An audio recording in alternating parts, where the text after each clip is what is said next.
Trend किया जाता है। लव जिहाद का मामले इनको इनाम देती है इनकी सिस्टम। शादी के बाद धर्म परिवर्तन, बुर्के का क्या मतलब बनता है? मजहब चेंज। पहले मुसलमान बनना पड़ेगा। लड़की ने बार बार मना किया, अंजाम को उसने पूरा करके इन्हीं गलियों से पैदल बुर्का पहन के भागा है। नमस्कार दोस्तों, मैं इस वक्त शाहदरा के अशोक नगर में हूँ और यहाँ पर 19 साल की मासूम लड़की को मार दिया गया। वो 19 साल की नेहा, जिसने बड़े बड़े सपने देखे थे जिंदगी को लेकर, अपने कैरियर को लेकर, लेकिन एक तौफीक नाम के दरिंदे ने उसको छत से फेंक दिया। ये 5 मंजिला मकान है, आप देख रहे हैं कि उसकी छत पर नेहा थी, पानी भरने गई थी। एक लड़की अपने घर में सबसे ज़्यादा सुरक्षित रहती है, वो अपने घर में थी, पानी भरने गई थी, लेकिन दरिंदे तौफीक ने वहीं छत पर जाकर उसको ख़त्म कर दिया। आप समझ सकते हैं कि किस तरह से वो लड़की लगातार उस दरिंदे से बचने की कोशिश कर रही थी। जो परिवार वालों का कहना है कि उस लड़की को लगातार तौफीक परेशान करता था, फ़ोन कॉल करता था, मिलने के लिए बुलाने की कोशिश करता था, लेकिन वो लड़की लगातार बचने की कोशिश कर रही थी।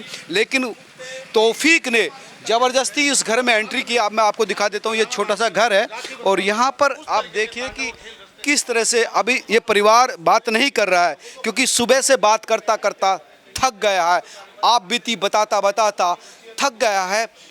उसकी बहन लगातार कह रही है कि हम क्या बताएं, कह नहीं सकते, दर्द और आंसू के सिवाय हमारे पास कुछ नहीं है, क्योंकि बहन चली गई और हर तरह से हम लूट गए हैं। और आप देख सकते हैं कि दरवाजे बंद हैं, लेकिन आप देख सकते हैं कि तमाम मोहल्ले के लोग यहाँ पर इकट्ठा हैं, उनके दुख में शामिल हैं। लेकिन नेहा अब नहीं लौटेगी। वो 19 साल की मासूम जो बड़े सपने देखती थी, कैरियर भी उसका शुरू हो गया था, लेकिन तौफीक ने उसको उसके सपने पूरे होने से पहले ही ख़त्म कर दिया। बस उसकी चीखें अभी भी फिजा में तैरती हुई दिख रही है। या तमाम लोग हैं जो मोहल्ले के हैं, उनसे बात करने की कोशिश करेंगे, पता करने की कोशिश करेंगे कि किस तरह से। आप आइए, क्या नाम है आपका?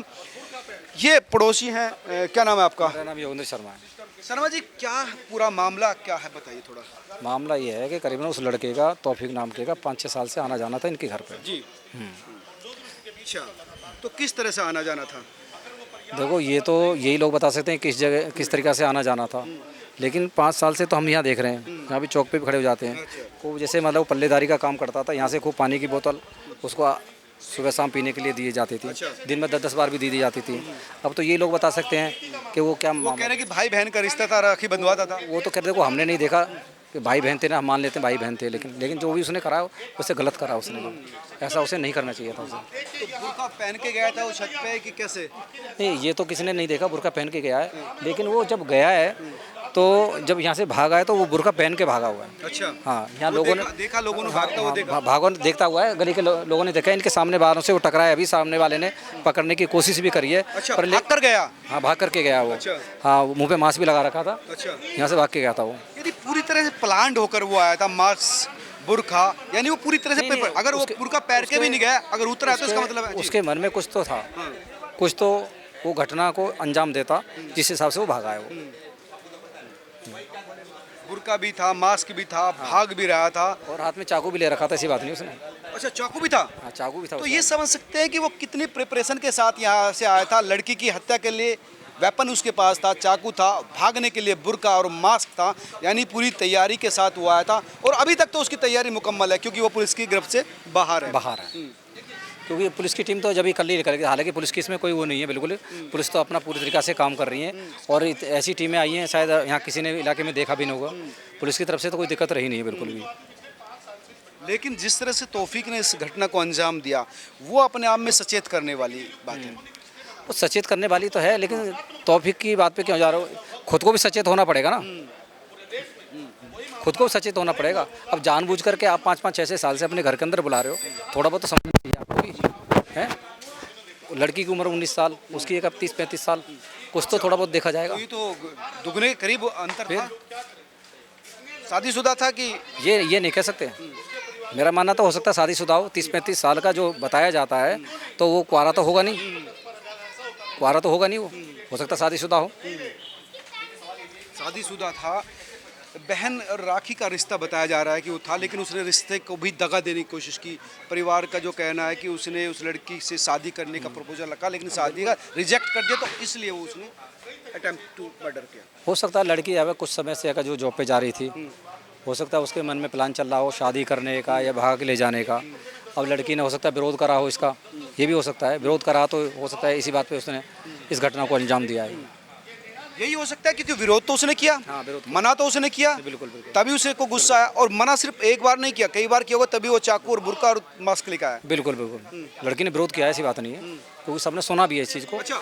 लड़की ने सुना, सबने आसपास के जोर जोर से बात हुई है। हाँ, लड़की ने चिल्ला चिल्ला के कहा ना मेरे को बचाओ बचाओ बचाओ। अच्छा। तो हालांकि जब उसको गला घोट करके मारने की कोशिश कर रहा, ऊपर से फेंकने की कोशिश कर रहा, लोग वागों ने देखा भी है ऊपर से, अच्छा। छत पे से जो है उसे अच्छा, क्योंकि छत पर कई लोग थे। कई उस समय सुबह का टाइम था, लोग बाग जो है अपनी सिंटेक्स की टंकियों में पानी वगैरह भर रहे थे, देख रहे थे, लोगों ने देखा भी, तो उस समय लोग आए भी थे नीचे उतर के, इतने में वो यहाँ से निकल के भाग गया वो।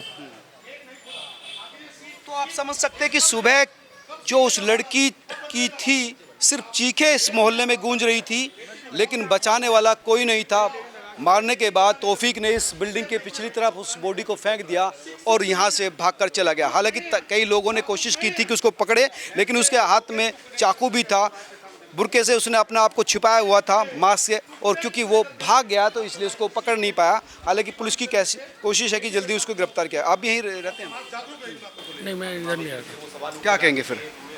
उसके साथ तो खैर गलत ही हुआ ये, उसको तो जो भी है सज़ा से सज़ा मिलनी चाहिए, सबको एनकाउंटर तो करना ही चाहिए, एनकाउंटर होना चाहिए। बिल्कुल होना चाहिए सर।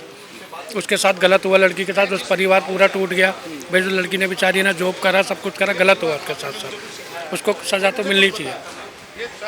आंटी क्या कहेंगी इस घटना पर जो एक लड़की के साथ यहाँ पर? भैया मेरे को तो मालूम नहीं है, मैं तो गलती हुआ है, जो भी हुआ है गलती है, सही नहीं करा उसने, लड़के ने जो भी करा गलती करा है, ऐसे नहीं करना चाहिए था उसे। तो उम्र में भी बहुत सारा अंतर था उसमें। हाँ, हम तो यही कहना चाहेंगे उसको कड़ी से कड़ी सज़ा मिलनी चाहिए, पकड़ना चाहिए, और उसकी गैर जैसे लड़के के साथ करा है ऐसी होना चाहिए उसके साथ। क्या सजा मिले उसको? सज़ा तो फांसी होनी चाहिए ऐसे आदमी, इनको तो जो मान है तो इनको तो फांसी होनी चाहिए। जो ये हिंदू की लड़कियों के साथ ये गलत काम कर रहे हैं, तो ये तो उनके साथ भी ऐसे होना चाहिए। तो आप समझ सकते हैं कि गुस्से में है हर महिला, ये चाहती है कि जिस तरह से उस मासूम बच्ची के साथ इस घटना को अंजाम दिया गया, उसकी सज़ा सख्त होनी चाहिए। उसे देखा जाए तो अब ये लव जहद का ही एंगल माना जा रहा है, क्योंकि जब 5-6 साल से उसका आना जाना था, उसके बाद में जब वो लड़की आकर जॉब पे लग गई, हो सकता है लड़की ने उससे मना किया, मना करने के बाद में लड़की पे प्रेशर बना रहा, लड़की पे प्रेशर भी बनाया होगा, तभी ये इस घटना को अंजाम दिया गया। ये कहाँ रहता था वैसे? रहने को तो ये पता नहीं, लेकिन यहाँ सामने मार्केट में ये सब पल्लेदारी का काम करते हैं। अपने 2 मकान छोड़ करके यहाँ पर ट्रक आते थे, तो यहाँ पर वो पल्लेदारी का काम करता था। ये जो शटर लगा हुआ ना, यहाँ यहीं ट्रक खड़ा होता था, यहीं से पल्लेदारी का काम करता था वो। और रहता कहाँ पर था? रहता यहीं कहीं आसपास में ही है, एक साथ ये कई लोग रहते हैं एक साथ। अच्छा। हाँ, ये सर हुआ जो भी हुआ गलत हुआ है, बट कहना भी गलत ही होगा, क्या है क्या नहीं एग्जैक्टली पूरी बातों का पता नहीं हम लोगों को, तो बट हम तो यही कह सकते हैं जो हुआ बहुत गलत हुआ है। तो कई लोग हैं जो गुस्से में भी। क्या नाम आपका? मेरा नाम संजीव है, मैं एक एनजीओ चलाता हूँ। मेरा नाम है वरदान सोशल वेलफेयर फाउंडेशन। हमारा काम है लोगों में जागरूकता फैलाना, और जागरूकता भी उस चीज़ की जिसको लोग पर्दे में रखते हैं। एक नन्हे बच्चे को हम बचपन से जवानी तक संजो के रखते हैं, लेकिन वहीं उन खून जिन्होंने सिखाया कोई बेटी नहीं है, कोई बहन नहीं है, वो खून को नहीं छोड़ते, वो अपनी बहन बेटियों को नहीं छोड़ते। फिर ये तो कुछ माहौल ही नहीं बना, ये ऐसे। इसके साथ भी राखी का और बहन का रिश्ता बताया तो आज तक आपने सुना है कहीं में? तो खुद बोलता है कोई कुछ नहीं है, सब केवल जनसंख्या बढ़ाओ। इनका एक ही मूल मंत्र है, किसी भी हद को हदों से बढ़कर केवल इरादा एक ही, मौका। कश्मीर से कन्याकुमारी तक कहीं आप एक उदाहरण नहीं दे सकते ऐसा। ये घटना कैसे अंजाम दी गई? अब परिवार भी पढ़ा लिखा लग रहा है, कैसे वो उसने आंखों में उंगली डाल दी? एक्चुअली देखो, समाज के पटल में एक सबसे बड़ा रिश्ता है हमारे इस भारतीय और गंगा गाय गायत्री के देश में। हमारे देश में गाय गंगा और गायत्री का देश है। हम यहाँ कहीं ना कहीं बेटी के रिश्ते को बड़ा पवित्र मानते हैं कि बेटियाँ, अगर हमने किसी को बहन कहा तो बहन के रिश्ते में हो। लेकिन इनका तो जो तंत्र है इस्लामिक, उसमें लिखा ही यही है, केवल मौका ढूंढो, जगह ढूंढो और मौका कर डालो। हादसा एक नहीं, 1000 उदाहरण इस देश में है। इस देश में किए गए 1000 उदाहरण।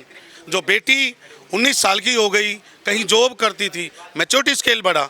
उसने कहा कि आप हमसे उससे शादी का जो मामला कहा, शादी के बाद धर्म परिवर्तन। अच्छा, धर्म परिवर्तन का भी दबाव डाला। ये धर्म परिवर्तन, ये बुरखे का क्या मतलब बनता है? पूरा मोहल्ला हिंदू है, यहाँ बुरखे की कोई काम नहीं, सिलाई नहीं, कोई सिस्टम नहीं, कोई मस्जिद नहीं, कोई नमाज नहीं, यहाँ क्या मतलब बनता है बुरखे का?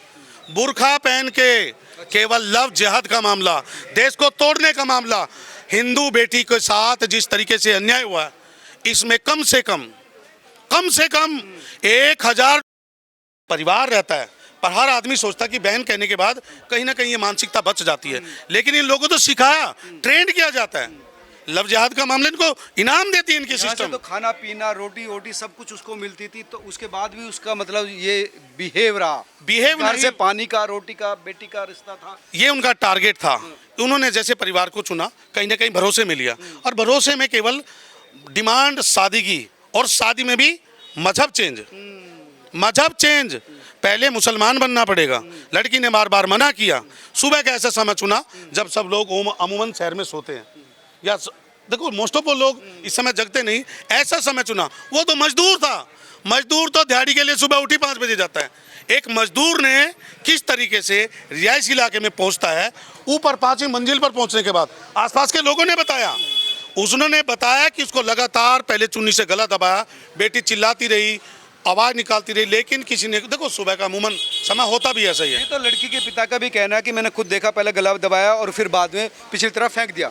ये लड़की के पिता के जो है, पीछे जो खाली प्लॉट है, प्लॉट में लगभग 2-3 हज़ार ईंटें रखी हुई हैं, कुछ सिल्लियाँ रखी हैं जो कच्चा मकान निर्माण में होती है। जैसे लेकिन तैयार होकर आया था कि चाहे तो वो लड़की बात मानेगी, या तो वो मजहब चेंज करेगी, नहीं तो जान से मार दिया जाएगा। अपने अंजाम को उसने पूरा करके इन्हीं गलियों से पैदल बुरखा पहन के भागा है। बुरखा हमारे समाज की इंडिपेंडेंट टेंडेंसी नहीं है, वो बुरखा लेके पहन के यहाँ से भागा। ये केवल लव जिहाद का मामला है, देश को तोड़ने का मामला है, राजधानी को माहौल में बदलने का मामला है। गुस्से में है तमाम लोग, जिनका कहना था कि वो व्यक्ति इस लड़की पर प्रेशर बना रहा था शादी के लिए, धर्म परिवर्तन के लिए, और जब उस लड़की ने इनकार कर दिया तो उसे अपनी जान से हाथ धोना पड़ा। वो लड़की जॉब कर रही थी, चाहती थी कि ज़िंदगी में कुछ करे, कुछ बड़ा सपना लेकर वो जॉब करने के लिए उतरी थी, लेकिन वो लड़का सिर्फ उस पर प्रेशर बना रहा था। तमाम लोगों का गुस्सा आपने महसूस किया होगा। हर कोई चाहता है कि उसको सख्त से सख्त सज़ा दी जाए, ऐसी सज़ा कि भविष्य में कोई इस तरह की वारदात को अंजाम ना दे। बुरके में छुप कर जाएगा, लेकिन कितनी दूर तक जाएगा, कहीं ना कहीं तो पकड़ा जाएगा, क्योंकि अपराधी कितना भी शातिर हो, कानून के हाथ उसकी गर्दन तक पहुँच जाते हैं। लेकिन ये घटना एक सबक भी है कि किस तरह से परिवार अपनी मासूम बच्चियों को इस तरह के दरिंदे से बचाए, क्योंकि ज़्यादा कम्युनिकेशन, ज़्यादा आना जाना कहीं ना कहीं बच्चों के लिए, परिवार के लिए हानिकारक ही होता है। आप तमाम लोग क्या सोचते हैं, जरूर बताएं। नमस्कार।